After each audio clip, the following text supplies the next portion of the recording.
C'est l'histoire d'un homme très chanceux, un jeune homme qui vivait dans une ville imaginaire. Et un jour, dans le plus grand des hasards, ce jeune homme va rencontrer un vieillard qui va se rapprocher de lui et va débuter une conversation avec lui. Et cette conversation était anormale parce que cet homme, ce vieil homme, tenait des propos assez compliqués à accepter. Il disait à ce vieillard, à ce jeune homme, qu'il était son futur. Donc le vieillard va lui dire « Je suis toi, mais 20 ans plus tôt ». Le jeune homme, normalement, en tout cas, ne va pas accepter dès le début.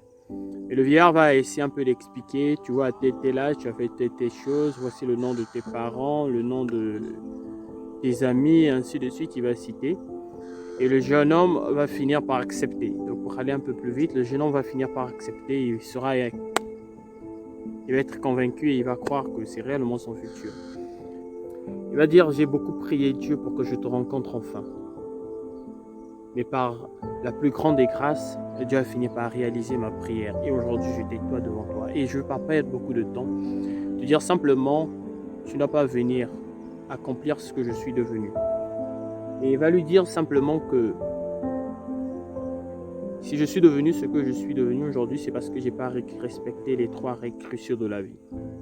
Et le jeune homme va lui dire, bon, maintenant que je te crois, qu'est-ce que je dois faire pour ne pas devenir ce que toi tu es devenu? Il va lui dire, il y a 3 choses. La première chose, c'est que tu ne dois jamais éduquer tes parents. Tu dois jouer dans le sens où tu dois jouer ton rôle d'enfant et eux le rôle de parent. Et le deuxième des conseils, il va dire, ne sois jamais motivé par la résolution de tes problèmes, mais sois motivé par la neutralisation des causes qui te conduisent à avoir tout moment des problèmes. J'espère que vous avez compris. Et pour finir, il va lui dire, tu dois respecter la règle des 40-60. Donc 40% de démarche charnelle et 60% de démarche spirituelle. Dans le sens où tu dois conduire ta vie tout en étant dans une réalité spirituelle. Donc choisis ton bon côté. Moi en tout cas, je suis chrétien. Ce que je pourrais proposer évidemment. Donc c'est ce que je tenais à vous dire. Ce qui est sûr, c'est qu'il y a plein de choses encore à rajouter. Et je me suis lancé un défi qui est celui de prendre très peu de temps en tout cas. Et je vais m'efforcer quand même à réaliser ça.